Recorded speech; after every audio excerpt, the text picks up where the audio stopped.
So I wanted to talk about shoulder bridge, bicycle, and scissors, and I am stating them in reverse on purpose. The three exercises to me are a pathway to shoulder bridge. And in all of the 34, we see either a progression and that each piece prior to the next has a reason for being there. But I think that looking at shoulder bridge will tell us very much how to approach scissors and bicycle. Scissors is beginning to talk to you about lengthening out away from yourself, legs away from head, legs and pelvis away from trunk and head and arms. And if we can think of it that way, then when we start to dip our toe in the water and bicycle, we will then eventually be able to take the dip of the toe into the water so that the foot then reaches down onto the surface and doesn't break us in half at the same time.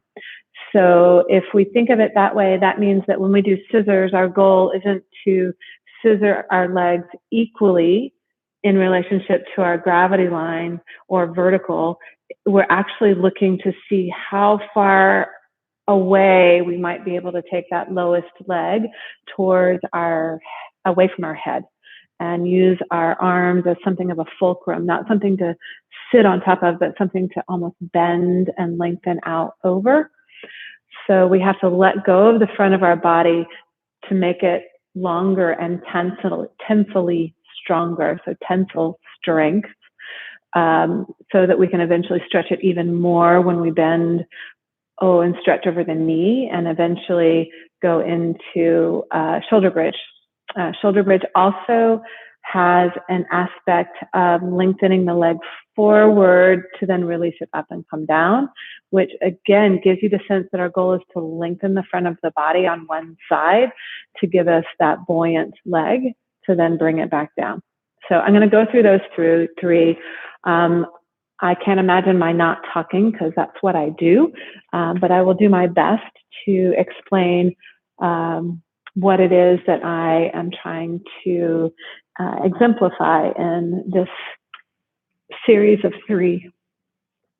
So to get into scissors, I'm going to press through palms, float the legs over in my rollover. My lats are already open from having my rollover in, so I'm going to press through the whole arm.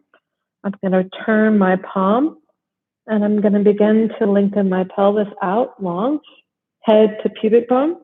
So now my legs are over my pelvis, which is really my goal, to keep that stretch of the up leg as opposed to letting it fall. I want to find the bottom, the long leg, stretching away. And I'm starting to feel the stretch all the way up to my sternum and to my ears.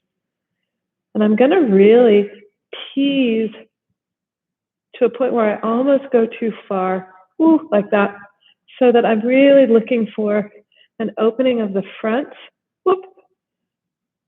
and an opening of the front of the body, versus making it easy by kicking my other leg over my head.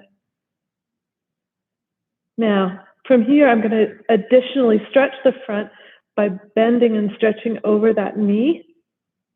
And I'm going to pick it up and switch legs. And bottom leg is reaching and bending and trying to reach for the ground.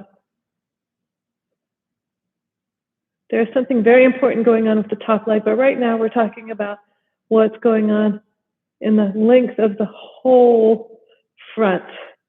So we're going to focus on that.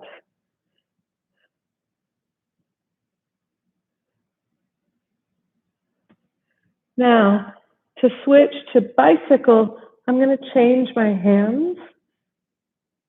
I'm going to take one leg down at a time.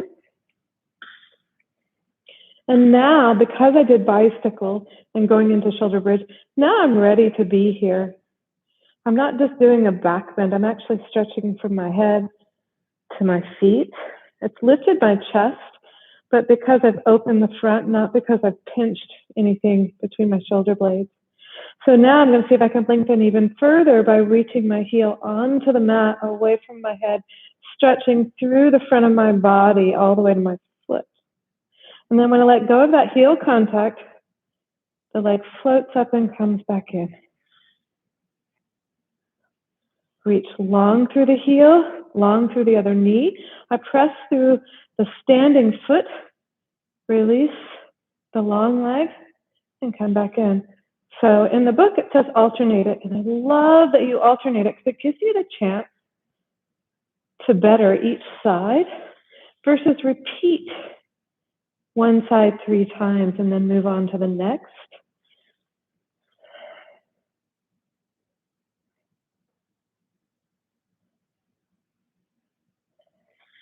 Last one.